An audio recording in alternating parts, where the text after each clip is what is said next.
les amis, bienvenue dans cette capsule numéro 11 de Faux Départ. Salut Malika. Coucou Emma! T'as vu, je me suis concentrée pour dire le numéro parce que Pascal Oui, voulait que ça se suive. Il est très maniaque avec les numéros. Alors, on a déjà enregistré et diffusé celle d'après. oui, Et il y a des gens qui m'écrivent en me disant, est-ce que c'est normal? Vous oui, avez diffusé la 14 et il n'y a pas la 11. On se fait taper sur les doigts. Les gens, ils suivent, hein. oui, Ils oui. savent, ils nous Et reprennent, ça, ils nous disent. j'ai vu. Bon, alors, on va entamer la partie 2 de la césarienne. Oui, Parce que là, c'est un gros chapitre et comme on l'a déjà vu, il y a de plus en plus de césariennes oui, dans le secteur privé au Brésil. Je parlais des statistiques la dernière fois. 85% des femmes ont des césariennes. Alors évidemment, beaucoup de convenances, c'est évident. oui, mais oui. Mais quand on parle de l'effet toboggan dans Faux Départ, on parle aussi de ces césariennes code rouge quand on est dans une structure hospitalière et puis tout d'un coup, c'est la catastrophe. En 20 minutes, le bébé doit sortir. Oui, Et dans la première partie, Malika, on a fait un tour d'horizon de ce qui peut causer la oui, césarienne. Alors évidemment, oui, il y a des choses à éviter. Allez la voir si vous n'avez pas vu cette capsule, vous comprendrez mieux ce dont on va parler aujourd'hui. oui, Euh, on va aujourd'hui faire une capsule en deux parties. La première, ça va être justement comment qu'est-ce qu'on peut faire pour se donner toutes les chances d'avoir un accouchement par voie basse, parce qu'évidemment, il y a tout un avantage, hein, puisque la nature a prévu ça comme ça. On va pas revenir sur ce concept-là hein, dans cette capsule, à quoi ça sert d'accoucher par voie basse, mais on y viendra dans la deuxième partie, notamment sur les petites choses qu'on peut faire ou les grandes choses à faire mhm, quand on n'a pas pu échapper à la césarienne. Et on verra que déjà, rien n'est irréversible, mais on peut réparer justement euh, des, des manques qu'un bébé, par exemple, on parlait de la flore vaginale de maman, eh bien, oui, il y a une utilité à ce qu'un bébé passe par le vagin et pas que pour avoir tout ce microbiote, mais pour ses poumons et plein d'autres choses. Donc, on oui. va maintenant faire un tour d'horizon, si tu veux bien, Malika, par rapport à ces choses qu'on peut faire pour mettre tout de notre côté pour un accouchement royal. Ouais. Et je précise aussi qu'on fera une capsule spéciale sur les AVAC, accouchements vaginaux après césarienne. Et donc, je voulais vous dire qu'on a aussi toute une rubrique de témoignages qui va venir. Et on a notamment une femme qui nous a déjà témoigné qu'elle a fait un AVAC après 3 césariennes. Donc oui, c'est possible d'accoucher par Mhm. voie basse après des césariennes.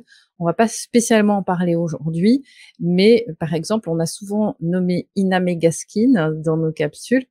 Et puis, ce qu'il faut savoir, c'est que dans sa communauté aux États-Unis qui s'appelle The Farm, ils ont 98% des femmes qui ont tenté un accouchement par voie basse après césarienne qui y sont parvenues. Donc, c'est pas du tout une minorité de Wow. femmes. Et puis, on verra justement dans l'histoire comment les cicatrices de césarienne ont évolué aussi parce qu'il y a eu beaucoup de mythes, beaucoup de fausses croyances avec ces fameuses cicatrices à l'époque, au début du XXe Mhm. siècle, où on coupait verticalement. Alors, on va pas parler de ça aujourd'hui, mais il y aura un spécial sur la vague. Bien. C'est parti, Malika. Go. On va parler de peut-être changer de pays, pourquoi pas, pour accoucher, s'il Oui, le faut. oui, Est-ce qu'on commence définitivement. par ça, le lieu de naissance Oui. capital pour tout mettre de son côté? Fait que la première chose, c'est que si on veut pas de césarienne, il faut d'abord et avant tout regarder les césariennes, les taux de césarienne par lieu de naissance. C'est aussi simple que ça. Ce qu'on sait, c'est que quand on a un style de, de, de soins périnatal qui est morcelé, on augmente grandement les risques de césarienne. Donc, ça veut dire quoi ça? Quand on dit morcelé, ben, c'est l'inverse du soutien ou du suivi global. Donc, pour assurer la sécurité d'un enfantement, ce qu'il faut, c'est avoir développé une grande confiance avec la personne qui va être là le jour de l'enfantement. Donc, ce qu'on veut, c'est voir soit une personne ou deux personnes en alternance pendant toute la grossesse qui va être présent à l'enfantement, qui va être présent en postpartum. Puis il y a plusieurs raisons pourquoi ça, c'est beaucoup plus sécuritaire. Quand on a un lien de confiance qui est créé entre le fournisseur de soins puis la femme, bien là, soudainement, il peut avoir cette collaboration qui est créée. Soudainement, les professionnels sont plus en mesure d'avoir le flair de comment il va cette maman-là parce qu'elles la connaissent. Elles ont parlé avec elle, elles ont créé un lien. Donc, d'abord et avant tout, c'est d'avoir le suivi global, c'est d'avoir quelqu'un qui nous suit du début à la fin, qui développe cette confiance-là. Et ça, c'est bien évidemment si on a choisi d'être accompagné médicalement pour l'enfantement. Parce que si on fait un enfantement non assisté, un enfantement libre, ben là, on n'a plus besoin de gérer ça parce que on doit créer en fait le lien avec soi-même. On doit se préparer avec soi-même. Ça, c'est une des stratégies radicales, disons. Mais si on veut être suivi par un professionnel médical, il faut d'abord et avant tout, pour mettre les chances de son côté, il faut d'abord avoir créé un lien de confiance. Parce que l'être humain n'est pas fait pour enfanter avec des inconnus. L'inconnu devient une menace, un danger. Tout à fait. Puis quand on a peur, on sécrète moins de cytocine et donc on a plus de risques d'avoir de cytocine artificielle et donc on a plus de risques d'avoir de césarienne. Donc, d'abord et avant tout, il faut avoir ce lien de confiance-là pour assurer que le professionnel aura aussi confiance en la femme. Puis là, il y a vraiment un travail d'équipe qui est fait. Bien évidemment, c'est aussi ce qu'on se rend compte, c'est que les suivis globaux se font règle générale en contexte extra-hospitalier, à l'extérieur de l'hôpital. Donc, soit à domicile ou en maison de naissance, c'est souvent là où on voit le suivi global. Ou encore en plateau technique, là, c'est physiquement à la maternité, mais c'est fait avec un professionnel qui est indépendant de la maternité, donc qui n'est pas sous le joug de tous les protocoles par défaut de cet hôpital. Tu sais, Malika, qu'il y a beaucoup de gens qui ne savent pas que le suivi global existe. Beaucoup de personnes. Et j'ai quand même un espoir parce que parallèlement à ça, il y a aussi un mouvement inverse qui va grandissant où on réapproprie non seulement aux familles tout ce qui concerne la naissance, mais aussi au monde des sages-femmes qu'on a complètement oublié avec cette industrialisation des naissances. Moi, je parlais carrément de piste d'atterrissage des bébés dans les maternités. Et donc, c'est vrai, quand tu parles d'aller vérifier les statistiques, d'une part des établissements, ça tu l'as dit dans la première partie, et d'autre part des professionnels.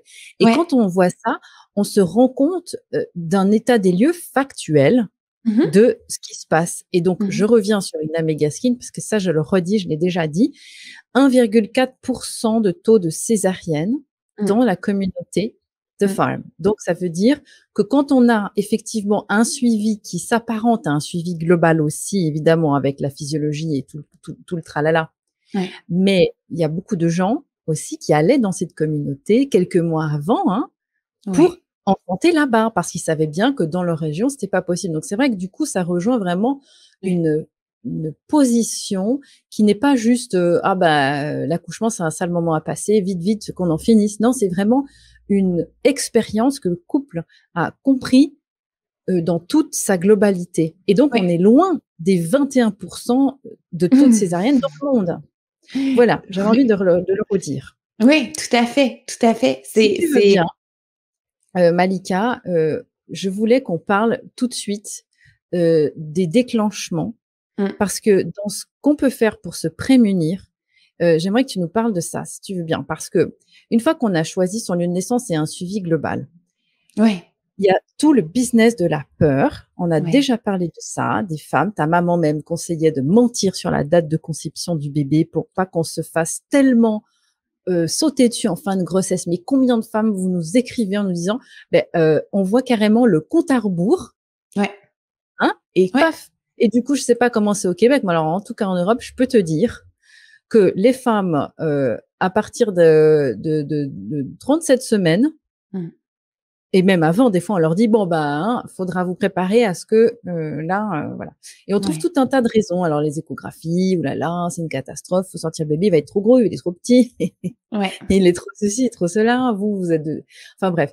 Donc, vas-y, explique-nous ce que tu penses par rapport au déclenchement. Au déclenchement qui peut justement être évité. Pourquoi nous, on le met dans cette partie 2? Oui. Fait que pour éviter le déclenchement, il y a plusieurs choses à faire, puis beaucoup commencent bien avant même la conception. Donc, la première chose, c'est qu'on veut que la femme soit forte, alignée, souple. On veut que la femme soit en forme. Parce que plus elle est en forme, moins elle a de risque qu'il y ait un pépin en cours de route. plus elle est en forme, plus elle va avoir un bébé qui va se positionner de manière optimale. Quand les bébés sont positionnés de manière optimale, ils vont venir bien appuyer, hein, ils vont s'engager dans le bassin, ils vont venir appuyer contre le col, puis c'est cette dynamique-là qui se passe entre la tête du bébé et le col qui va aider à favoriser le déclenchement du travail. Fait que ce qu'on veut, c'est que le bébé soit bien positionné, donc que la mère soit dans un corps qui fonctionne bien. Donc, elle a été active, elle a été suivie en ostéopathie myofasciale, crânio-cervicale, pour assurer que ces structures, je m'excuse, soient vraiment souples, bien alignées. Donc, ça, c'est l'étape numéro 1 pour diminuer les risques. On a un bébé qui est mal positionné, qui appuie pas suffisamment sur le col, puis là, potentiellement, qui cause, disons, un vrai retard. On veut aussi que la femme se sent prête psychologiquement, parce que les femmes ont la capacité de dire à leur bébé, tu commences pas le travail tout de suite. Hein? Les femmes qui ont peur de l'enfantement, qui ont des histoires de catastrophes dans leur famille, qui ont été influencées significativement par l'inconscient collectif de la peur de l'enfantement, tout ça, ça peut amener les femmes à dire à leur bébé, tu sais, sors pas. Fait que ça peut être des raisons qui font en sorte qu'on dépasse le terme, disons. Donc, ça peut tout être travaillé au préalable, même en préconception, on peut déjà travailler ces choses-là. Ensuite, ce qu'il faut savoir, c'est qu'il va y avoir une coercition médicale très importante, toujours. Le professionnel a peur que s'il ne fait pas, il va se faire taper sur les doigts. Donc, qu'est-ce que le professionnel fait? Il le fait. C'est aussi simple que ça. Fait que si, à partir du moment où on comprend que la posture, la position du professionnel, c'est j'ai peur de me faire dire que j'ai pas assez fait, ben, il faut vraiment, si on décide de travailler avec le corps médical, c'est qu'il faut garder ça en tête. Il faut choisir les gens qui sont le plus prêts à dire tu vas écouter ce que moi je choisis. Parce que c'est pas comme ça qu'ils sont formés. Tu sais, on peut pas être si fâché que ça après eux. Ils sont formés à dire c'est toi qui sais le mieux, puis c'est toi qui vas prendre les décisions à la place de la femme. Fait que c'est de comprendre ça, c'est de choisir un milieu qui va te dire ben si toi tu décides de le garder, moi je peux peut-être être inquiet, mais moi je vais gérer mes inquiétudes puis je vais te tolérer puis je vais te laisser prendre tes propres décisions parce que c'est ton corps puis ton bébé. Tu vois, Malika, au nom de la prévention, de la prophylaxie, on voit plein de choses pendant la grossesse. On laisse tout passer et c'est vrai que quand on se retrouve face à un juge, s'il y a un litige, on va jamais dire au professionnel qui va dire ah ben moi j'ai fait parce que j'ai pensé qu'il pouvait y avoir ce problème. On va jamais lui dire ah vous avez été trop prudent. Jamais. C'est inscrit dans notre culture. C'est pour ça qu'on parle de cette programmation, tandis qu'un professionnel qui dit bah moi j'ai fait confiance à la femme, mais il y a eu un petit couac, ça peut arriver, c'est rarissime. Oui. Là, on va lui dire, mais vous êtes où là? Vous êtes dans le monde des sorciers, des sorcières, des druides, ou je sais pas quoi. La confiance, ça n'existe pas en médecine. Alors que nous, on travaille beaucoup sur justement les champs subtils. Donc, on n'est pas du tout dans la même dynamique. C'est clair qu'on parle des langages complètement différents. Merci de parler de ça. Et c'est pour ça qu'on a besoin d'avoir un suivi global. C'est pour ça qu'il faut qu'il y ait ce lien-là qui est créé, parce que c'est beaucoup plus difficile pour le professionnel de la santé qui a vu la femme pendant toute la grossesse de dire, moi, je sais mieux que toi, puis de s'imposer soudainement. Tu sais, ça l'aurait transparu à travers la grossesse. La femme, elle l'aurait senti. Mais en morcelant les éléments, les professionnels qui sont en salle d'accouchement, ils voient plus une femme. C'est pas ça qu'ils voient. Ils voient le risque de litige, le risque de se faire poursuivre. C'est ça qu'ils voient. Fait que c'est pour ça qu'on traite les femmes de manière non humaine, parce que ils ont juste peur. Quand on est dans la peur, on est capable de faire à des humains des choses épouvantables, hein? Vraiment très dégueulasses. Ce que certaines femmes ne savent pas encore, on va peut-être le répéter, c'est que c'est pas on ne déclenche pas une naissance comme on fait n'importe quelle opération, n'importe quelle action de notre vie. Non, mais c'est vrai qu'on vit dans le mythe qu'on contrôle tout. On est dans l'ère du néocortex. Et donc, Michel Audin, qui était un des premiers à le dire, qui est venu aussi dans cette émission, nous rappelle bien que ce processus involontaire, on peut pas dire à son col de l'utérus, bon, bah maintenant, tu t'ouvres mon petit chéri, c'est parti. Alors, on est obligé de forcer dessus par XY moyen. Et donc, j'aimerais qu'on avertisse les mamans que si maintenant on vous dit il faut déclencher et que votre corps n'est pas prêt et que bébé n'est pas prêt, eh bien, vous prenez le risque de sauter sur le toboggan et de finir en césarienne d'urgence. Vraiment. Et les risques sont clairement augmentés. C'est pas juste, c'est pas qu'on s'amuse avec Malika. Là, en l'occurrence, on veut, vous preniez conscience. C'est pas qu'on veut faire peur, mais c'est d'être vraiment très conscient. On a parlé de la méthode BRAIN. Quels sont les risques? Le R de BRAIN. Et donc là, quand on déclenche, eh bien, on va devoir y aller avec des molécules chimiques parce que on ne sait pas aujourd'hui déclencher autrement. Donc là, l'ocytocine de synthèse, qu'on appelle syntocinon, pitocin, etc. Là, on a déjà fait une capsule là-dessus. Allez la voir. Je vais la mettre en lien de cette vidéo. Si vous ne l'avez pas vue, allez tout de suite la voir après ça parce que ça méritait justement une émission spéciale là-dessus et on l'a fait avec Malika. Donc, pourquoi on refuse le déclenchement si possible? Évidemment, on s'entend, on n'a pas les dossiers médicaux de tout le monde. On fait quand même, on part du principe qu'on est dans des grossesses à bas risque. Je pense que ça, on le répète jamais assez, mais bon, au moins, je pense que les gens maintenant au moins le savent. Puis même des fois, tu sais, il faut, parce que, macrosomie, là, soudainement, on est à haut risque, tout ça, tu sais, gros bébé. Il y a des folies qui se passent, puis la coercition médicale, elle est extrêmement forte. Puis dans la coercition médicale, il y a deux choses qui est fait. On fait peur aux parents pour les convaincre d'accepter l'intervention, puis on banalise ou on minimise les effets potentiels secondaires. Moi, j'ai envie de dire, si tu acceptes un déclenchement par ocytocine artificielle, ben, il faut comme que tu acceptes la césarienne avec. Il y a des possibilités, là, que tu réussisses à enfanter voix basse. Mais accepter le déclenchement, c'est accepter de ne pas avoir un enfantement physiologique. Parce que on n'est plus dans la physiologie si on déclenche par l'ocytocine artificielle. Puis les risques sont tellement importants de césarienne par derrière que, je veux dire, il faut toujours être prêt à ce que ça aille dans toutes les directions, mais je veux dire, une femme qui vient vers moi puis qui dit, ben là, je me suis fait déclencher puis ça l'a mal fini, c'était la catastrophe, ça l'a fini en césarienne. J'ai un peu envie de dire, ben, à quoi tu t'attendais? Tu comprends? C'est un peu l'espèce de, ben, si t'acceptes ça vient par derrière.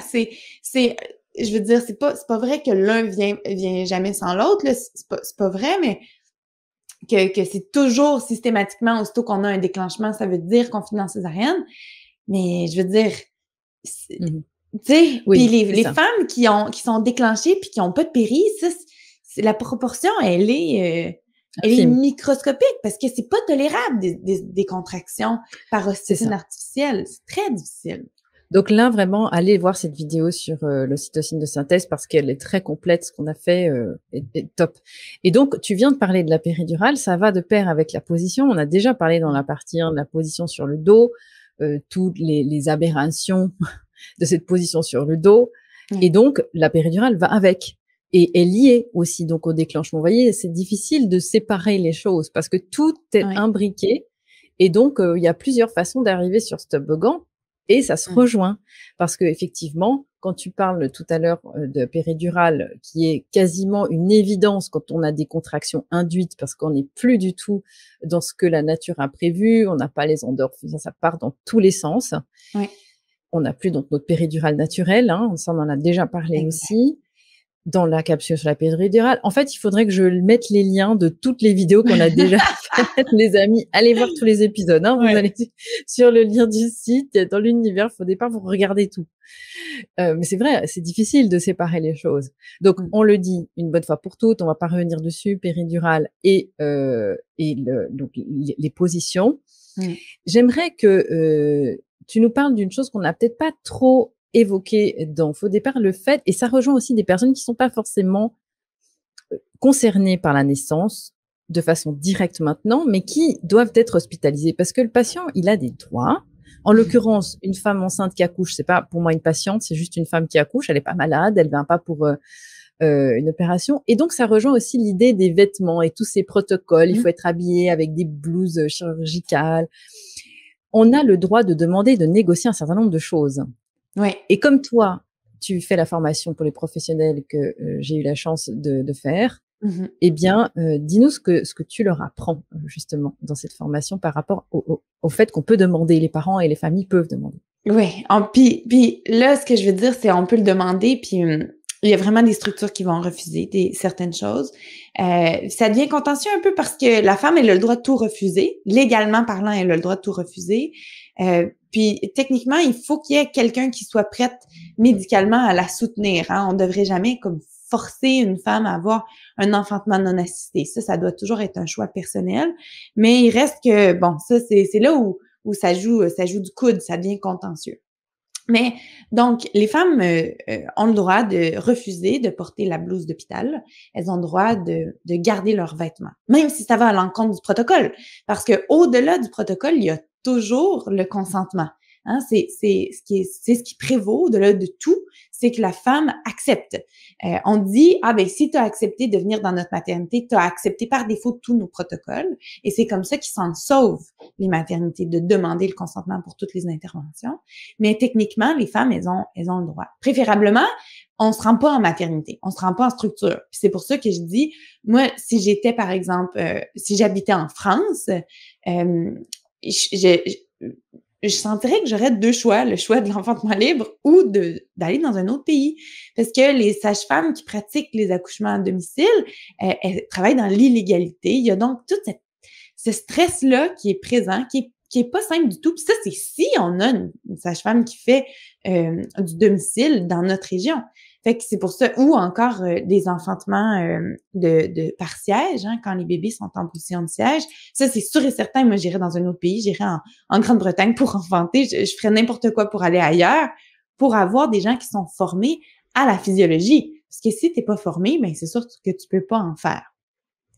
Donc, il y a vraiment différents éléments là, à ce niveau-là qui vont influencer. Donc, on parle des vêtements, la lumière, juste le respect, accepter de ne pas avoir de toucher vaginaux. Hein, il y a des maternités qui vont dire ben nous, on vous sert pas, en fait, si vous refusez un toucher vaginal ou un ou tous les touchés vaginaux, on se sent pas en mesure de vous accompagner. Fait que ça, c'est une possibilité. Mais techniquement, tous les touchés vaginaux ont le droit d'être refusés. On a le droit de refuser la perfusion. On a le droit de boire et manger, hein, de refuser le protocole comme quoi Malika, je te pose une question. Oui. Quand on parle de négocier, ce sont les couples qui viennent avant pour préparer leur venue dans la structure. Mais quand le couple arrive sur le moment, la femme est en travail, comme on le dit souvent, il y a la théorie d'un côté, puis après, il y a la pratique de l'autre. Avec ta maman, c'est vrai qu'on a souvent évoqué le fait qu'à un moment donné, tu parles de s'alimenter. Prenons un exemple. On va pas demander l'autorisation de s'alimenter. C'est à un moment donné au conjoint de prévoir tout ce qu'il faut. Et puis, de toute façon, on voit bien qu'avec le manque de personnel, de toute façon, il n'y a jamais personne. Ils viennent de temps en temps regarder, se courir. Ils disent même pas bonjour aux gens. Ils viennent regarder le monitoring pour voir comment ça va. Bon, je caricature. Mais disons qu'à un moment donné, il y a peut-être aussi la façon, on va dire, un peu alternative aussi de voir les choses.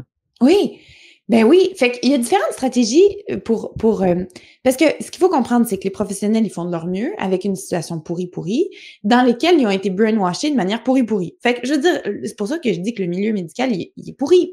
Pas parce que... Ah bah pour une fois, c'est pas moi qui l'ai dit. Hein.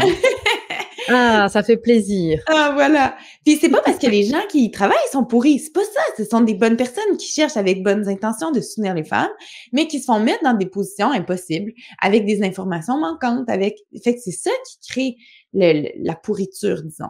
Mais les façons d'y échapper, c'est si on y va, c'est d'y aller à la toute dernière seconde. C'est de pas passer de temps à la maternité. C'est ça qui est utile, c'est ça qui est protecteur. Quand on arrive à la phase expulsive à la maternité, ben, on sait que... Ouais, là, si, par exemple, il y a un toucher vaginal qui arrive, de toute façon, la femme, quand elle est à l'état naturel, c'est une bête sauvage. Il n'y a plus personne qui vient mettre ses doigts là. Et d'autant plus si le conjoint est là.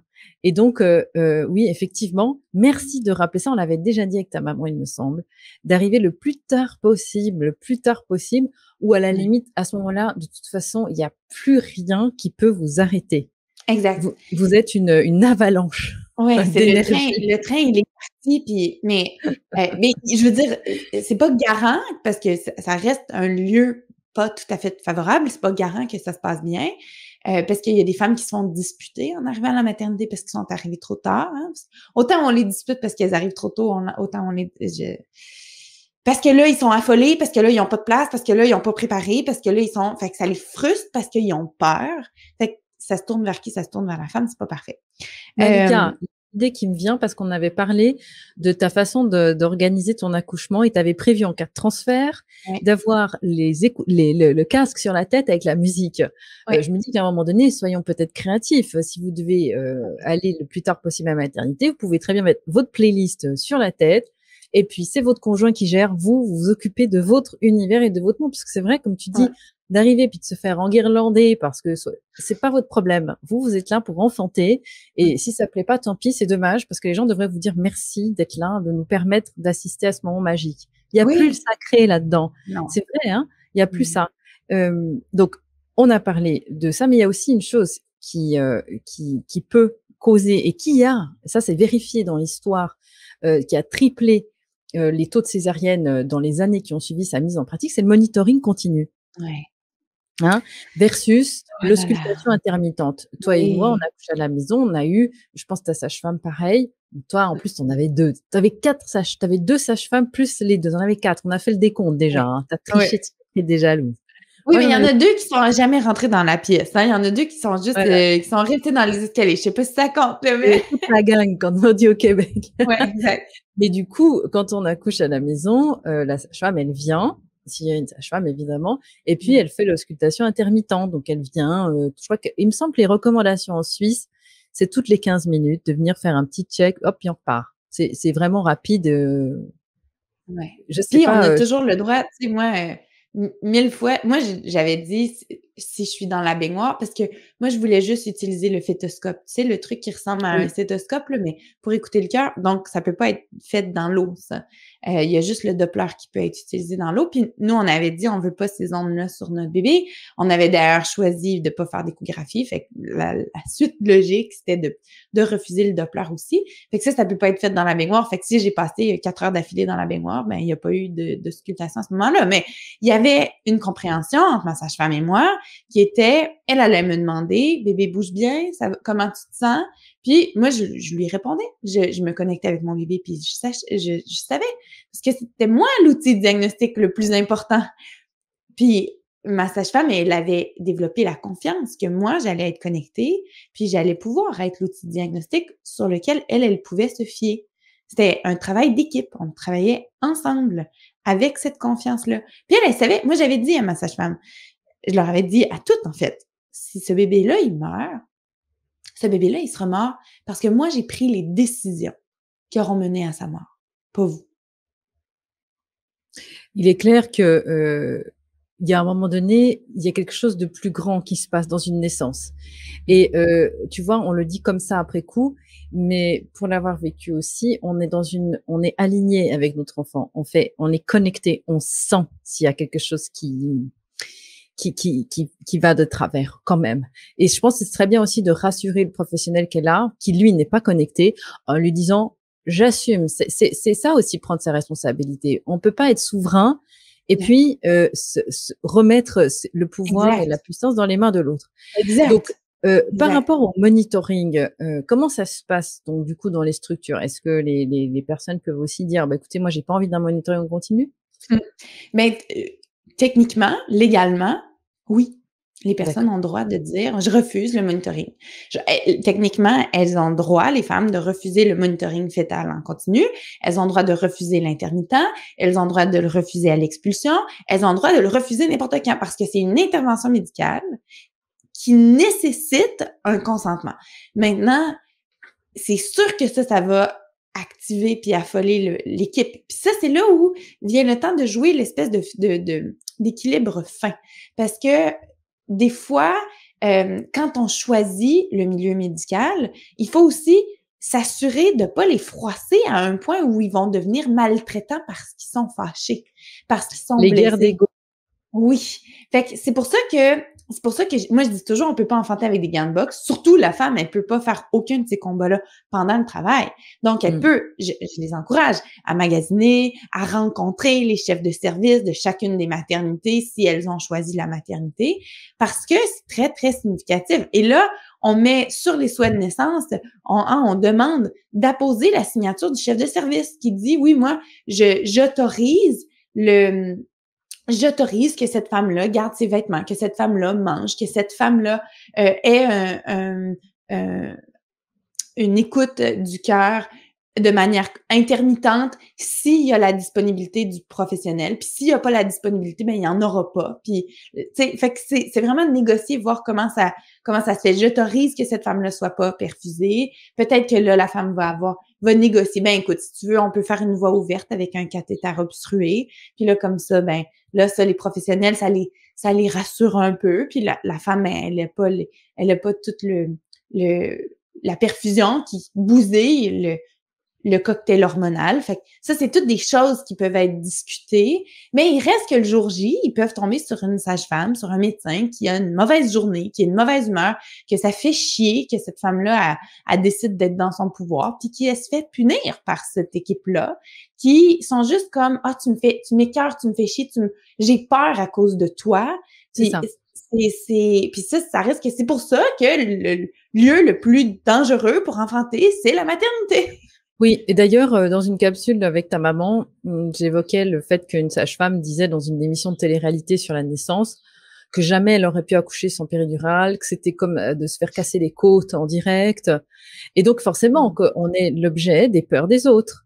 Et dans ces conditions-là, j'imagine bien que la femme qui arrive avec toutes les meilleures intentions du monde, eh bien, elle a toutes les projections sur le dos. Il y a fort à parier pour qu'on l'encourage à aller se faire anesthésier pour rien sentir parce que sinon elle va mourir. Et puis là, hop, elle est sur le toboggan. Et puis à la fin, bah, c'est clair que si le bébé n'est pas bien engagé, tu l'as déjà dit dans la partie 1, je le répète, il y a énormément de bébés aussi en postérieur maintenant parce qu'on est tout affalé dans le canapé à regarder Netflix le ventre en l'air alors qu'il faudrait être le ventre en bas. On y reviendra dans d'autres émissions spécialisées là-dessus. Mais en gros, il faut récupérer votre souveraineté, les filles. Je sais que celles qui regardent notre émission, elles sont bien parties pour, parce qu'elles commencent vraiment à être de plus en plus documentées. Et comme le dit si bien ta maman, quand on n'a pas d'option, quand on ne connaît pas ces options, on n'en a pas. Ouais. Et avant d'entamer la deuxième partie pour celles qui, pour X, Y raison, n'ont pas pu échapper à la césarienne, j'aimerais juste qu'on finisse sur un point capital et on se rejoint là-dessus. La préparation du conjoint comme étant une nécessité pour se prémunir le plus possible d'une césarienne, parce qu'il est le gardien du temple, comme je le dis, et surtout, c'est lui qui va faire marcher son néocortex le jour de l'enfantement, et pas vous, les filles.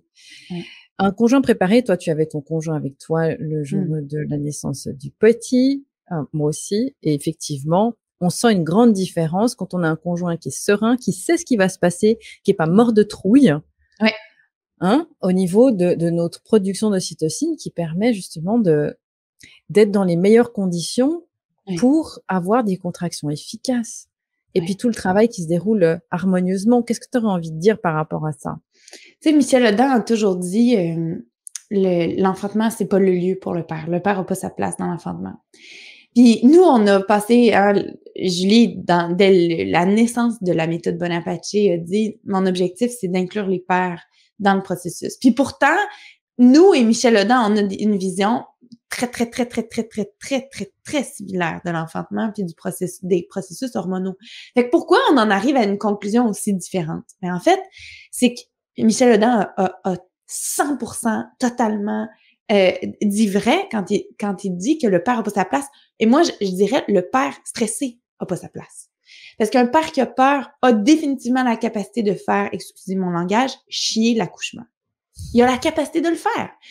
Parce que le père stressé n'aura pas confiance en la femme. Fait qu'imaginez, on arrive à la maternité dans un lieu où il y a personne qui a confiance en la femme, puis même le mari n'a pas confiance en la femme. Le mari se tourne vers l'équipe en disant, ben là, qu'est-ce que vous allez, ben faites quelque chose, mais là, ils vont faire quelque chose. Fait que le père qui a peur, le père qui aussi, plus ça va, plus j'en viens à développer une position, disons, assez serrée sur le fait que l'enfantement, c'est une histoire de famille, oui, mais ça appartient à la femme.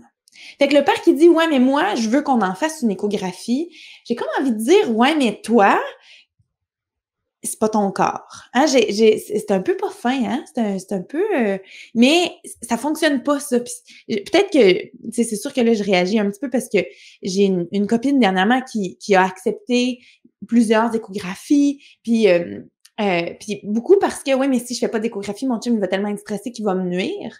Ben là, j'ai envie de dire, ben, peut-être qu'il y a pas sa place. Parce que si lui, il crée, puis cette histoire-là, c'est fini en césarienne, parce que déclenchement, parce que, Mmh. hein, voilà.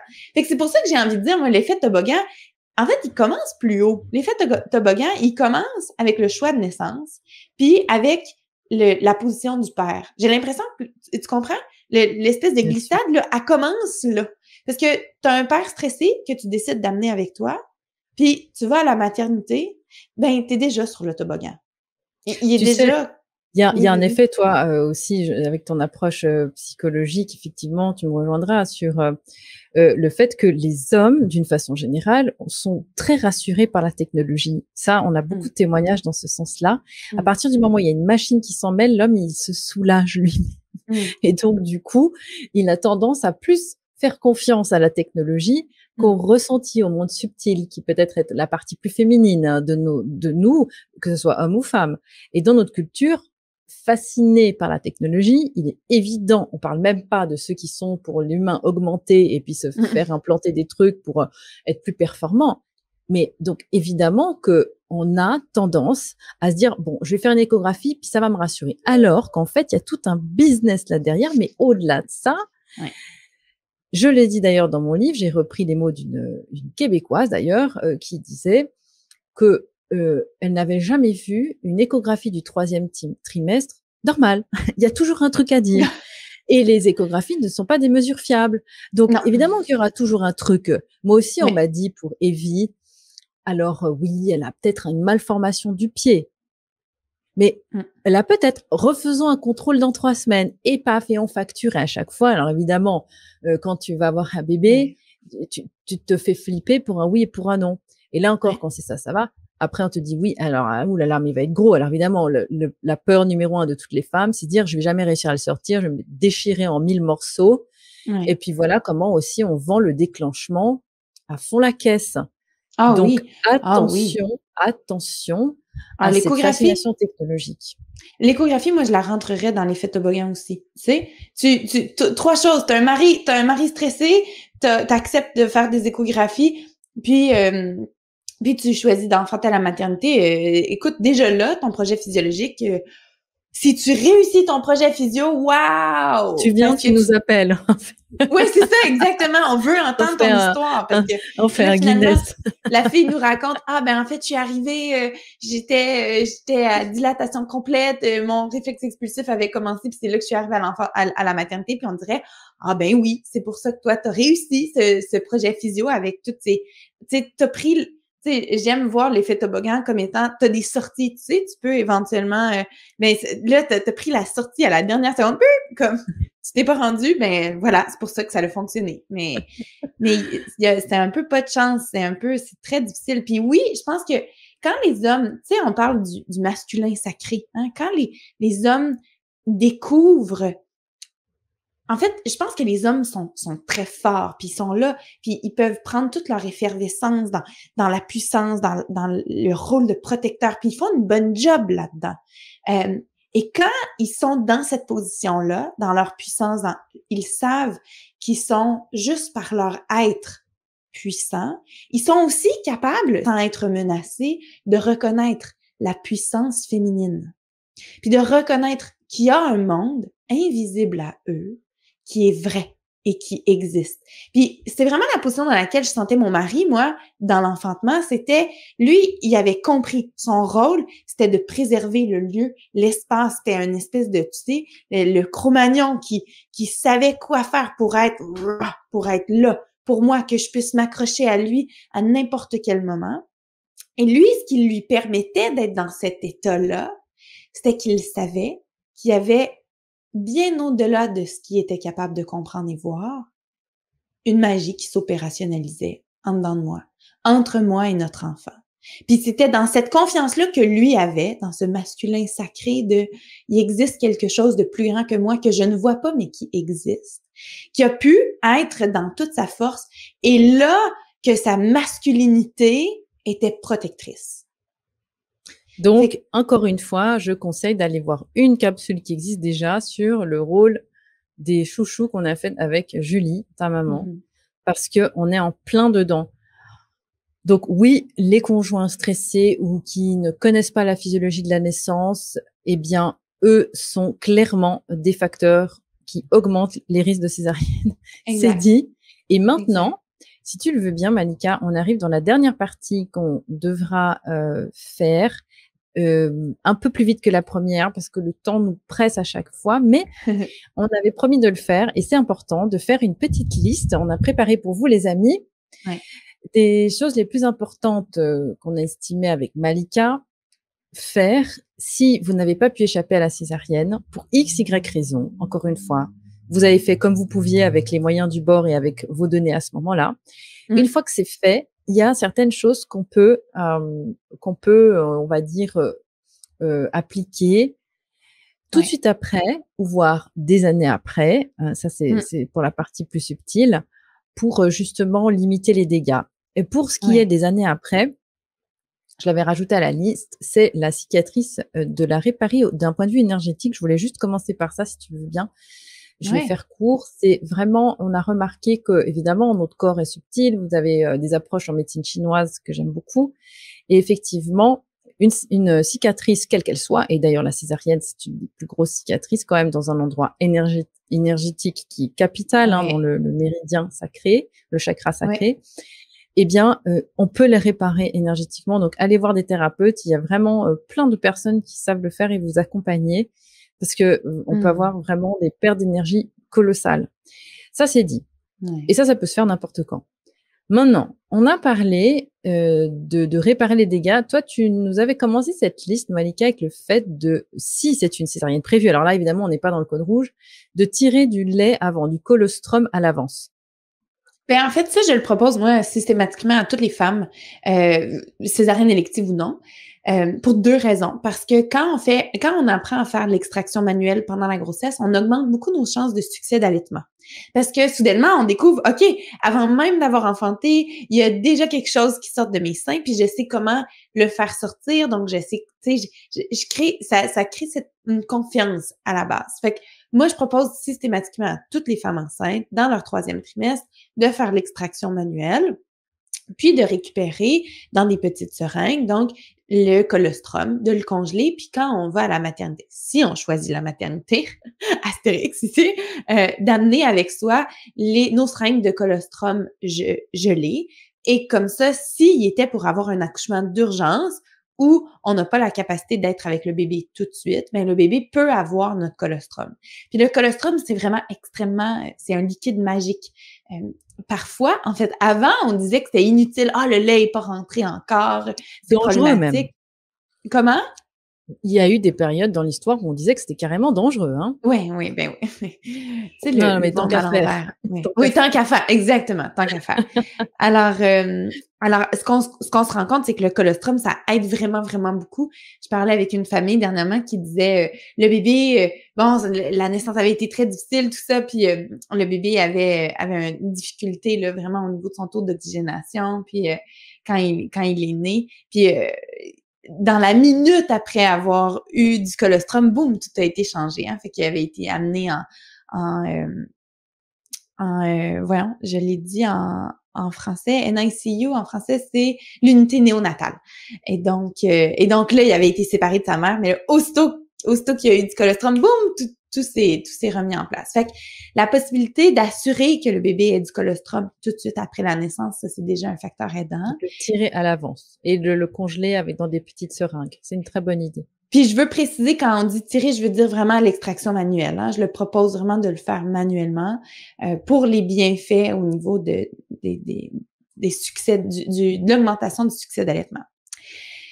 Puis même avant que la césarienne se passe, qu'elle soit élective ou d'urgence, c'est que la mère communique à son bébé qu'est-ce qui est en train de se passer, qu'est-ce qui va arriver, qu'elle se connecte, qu'elle soit pas complètement à l'extérieur d'elle, mais plutôt à l'inverse, directement avec son bébé pour dire là, en ce moment, les choses se passent pas bien, tu sais, on a vu ton cœur se passe, tu sais, ton cœur il va pas bien, on est là, voici ce qui va se passer, tu vas sentir, tu sais, le bébé, lui, il est là, il vit, il ressent. Fait que tu vas sentir des pressions, hein, le ventre de maman va être ouvert, l'utérus va ultimement être ouvert, tu vas sentir les mains du chirurgien qui va venir te chercher, qui va te sortir. Fait que c'est d'expliquer au bébé, soit à voix haute, soit dans notre esprit, mais de se connecter à ce bébé-là. Pour pas que lui soit comme sorti, tu sais, lui, il a un blueprint primal, il sait exactement qu'est-ce qui va se passer dans l'enfantement physiologique. Quand on sort de là, ça vaut la peine qu'on lui communique pourquoi il y a un changement, pourquoi il y a une modification. Exactement. On a parlé ensuite, et on a souvent parlé du pot à pot, et hyper nécessaire quand on, surtout, et encore vraiment quand on a une césarienne, le plus possible. Tu parlais même des t-shirts d'allaitement, hein, d'allaitement, de pot à pot, de portage. Oui. On peut mettre après aussi les bébés dedans, c'est très sympa. Oui. Surtout, qu'est-ce que t'as envie moi, de dire? j'aime beaucoup les t-shirts pour papa, parce que les mamans, fonctionnellement, elles devraient être alitées, hein, tu sais, elles devraient être allongées. Oui. Pas alitées parce qu'on veut qu'elles puissent se lever n'importe quand, plusieurs fois par heure, on veut qu'elles se déplacent, mais on veut que les femmes en postpartum, elles se reposent. Elles allaitent, elles mangent, elles changent des couches, puis elles observent leur bébé, puis elles tombent amoureuses de leur bébé en peau à peau. Donc, mais ça peut être bon, pratique, bien évidemment, d'avoir des t-shirts de portage, parce que le t-shirt ou la camisole de portage, on met le bébé, mais en peau à peau, hein, directement dedans. Fait que ça permet de se promener, ça permet de bouger, ça permet d'aller, tu sais, prendre de l'air dehors, disons, sans habiller le bébé. Donc ça, c'est vraiment... Donc, règle générale, dans la naissance physiologique, on propose 20 jours, 20 heures sur 24, allongés en peau à peau avec le bébé. Préférablement, même ces 20 jours-là, quand on est debout, c'est quelqu'un d'autre qui fait du peau à peau avec le bébé. Donc, le bébé devrait pas être habillé du tout, jamais, dans ces 20 premières journées-là. Et du coup, ça va vous faire des économies en body et en petits habits. Non, mais bah oui, la valise pour la maternité, du coup, et tous ces trucs-là, ça aussi, c'est un beau business. Moi, je me souviens, Evie, elle est restée quasiment à poil pendant un mois. Et ma sage-femme me disait, j'ai jamais vu un bébé aussi peu habillé de ma vie. Elle était tout le temps toute nue. Moi, on était tellement bien dans le lit comme ça, sous la couette, ensemble. C'était génial. C'est ça, exactement. La mère est supposée être nue, le bébé est supposé être nu, puis pourquoi pas le papa aussi, tu sais. Et puis là, tout le monde tombe amoureux de tout le monde, puis c'est parfait, c'est ça qu'on veut voir. Donc, pourquoi on veut autant de peau à peau? Parce que le peau à peau va favoriser la prolactine, donc ce qui va aider l'allaitement, et va favoriser l'ocytocine. Et puisqu'on n'a pas eu la dose massive de cytocine ni pour la mère ni pour le bébé dans l'enfantement physiologique avec une césarienne, ben ça fait en sorte que on essaie de rattraper progressivement l'ocytocine qui n'a pas été envoyée. Hein? Techniquement, on est supposé d'avoir la dose, le shoot massif, la dose la plus grande qu'on a vécue de toute notre vie quand on a un enfantement physiologique, mais ça, on l'aura pas. Fait que qu'est-ce qu'on fait? Ben, on essaie d'en avoir le plus longtemps que possible. Puis le pot à pot, ben, c'est ça qui est vraiment utile. Fait que de faire des massages, hein, aussi des massages bébés. Aussitôt qu'on n'est pas en pot à pot, on le masse, on touche parce que c'est le contact de la peau contre la peau qui va augmenter l'ocytocine. Donc, de toujours l'avoir proche de nous. On dit, d'ailleurs, en portage, pour savoir est-ce que le bébé est à la bonne hauteur, il faut qu'on se penche la tête. Puis, si on arrive notre bouche sur la tête du bébé, on sait qu'on est on dit à hauteur de bisous. Exactement. Exactement. Fait que le bébé, il devrait recevoir 1000 milliards de bisous sur la tête toute la journée, tout le temps. Hein, c'est leur place. C'est ça qui répare les choses. C'est de faire du pot à pot au maximum. Puis, tu sais, il y a des choses qui peuvent être négociées, disons, sur une césarienne élective. Peut-être même une césarienne d'urgence si on a été capable de négocier avec l'équipe médicale, mais c'est de faire un enfantement lotus. Oui, hein, donc, exactement. Tu me parlais de certains professionnels qui commencent à pratiquer la césarienne lotus, où on laisse le bébé accroché à son placenta. Exactement. Fait c'est juste que on a prévu, puis il y a tellement de logique à ça parce que le bébé qui sort par césarienne a pas eu toute la restriction dans le passage vaginal. Fait que quand il sort, ben en plus, surtout s'il n'y a pas eu de travail, on sait que la dernière phase de maturation des poumons est pas faite. C'est ça. Plus, là, il arrive comme, bing, ça arrive tout d'un coup. Il n'y a pas tout ce processus-là de, qu'on voit dans le passage normal. Fait que ça fait en sorte souvent que les bébés ont plus de difficultés à s'adapter à la vie terrestre, disons, où ils doivent respirer de manière autonome. Dans la césarienne lotus, on sort le bébé, puis même s'il respire pas du tout, ben il n'y a pas de catastrophe parce qu'il est encore oxygéné par son cordon, par son placenta qui est dans la mer. Fait qu'on le laisse, on lui donne le temps de s'adapter tranquillement. Puis là, tranquillement, il peut trouver son air, disons, trouver sa capacité de respirer. Puis après ça, on va faire les manœuvres nécessaires pour pouvoir libérer le placenta de l'utérus. Puis on garde l'unité, bébé, placenta. Et ce qui permet aussi au bébé de récupérer un maximum de son sang. Tout son sang, oui, qui lui appartient. Pour son fer, qui lui appartient, oui, parce qu'il y a encore des praticiens, comme je disais, et je le dis déjà aussi dans mon livre, je le dis tout le temps, qui continuent de dire que le bébé peut se vider de son sang avec la gravité. Mettez à la poubelle tout ce qu'on vous dit, ce genre de trucs qu'on entend. Bon, on est maintenant rendu à quelque chose de très, très, très important. J'aimerais vraiment qu'on le dise parce qu'on arrive à la fin de cette capsule. Ouais. Et probablement une des choses les plus importantes, parce que on parlait du colostrum tout à l'heure, c'est ça le vrai vaccin, c'est ça. Et la flore vaginale de maman, hyper importante. Comment, quel geste tu conseilles pour justement récupérer ce que le bébé n'a pas pu avaler et s'imprégner de tous les organismes qui sont présents dans le vagin de la mère et qui eux sont aussi hyper importants. Ce sont les vaccins naturels. Oui, exact. Fait que, puis même quand je pense en protection naturelle, il y a un autre élément qu'on n'avait pas soulevé tantôt, mais qui est le vernix. Il faut laisser le vernix sur le bébé. Oui. Non, mais de toute façon, on arrive à la fin, c'est le bouquet final. Donc surtout, on laisse le vernix et pas de bain. Pas de bain. Pas de bain. Les bébés, ils devraient pas être baignés avant 7-8 jours. Surtout que le bain, ça a une influence au niveau de la température du bébé. Il y aurait des risques d'avoir froid. S'il y a des risques d'avoir froid, il y a des risques de perdre plus de poids. Là, on va mettre encore plus à risque l'allaitement qui est déjà difficile avec une césarienne. Fait que de grâce, pas de bain. On laisse le vernix et surtout, on s'en met sur le contour des yeux. C'est un anti-âge génial. C'est vrai. C'est rempli de bienfaits pour la peau. Et en plus, moi, j'adore l'odeur du bébé avec son vernis. C'est trop, c'est animal. Non, mais c'est vrai. Faut le laisser. Faut le masser. Il va rentrer dans la peau.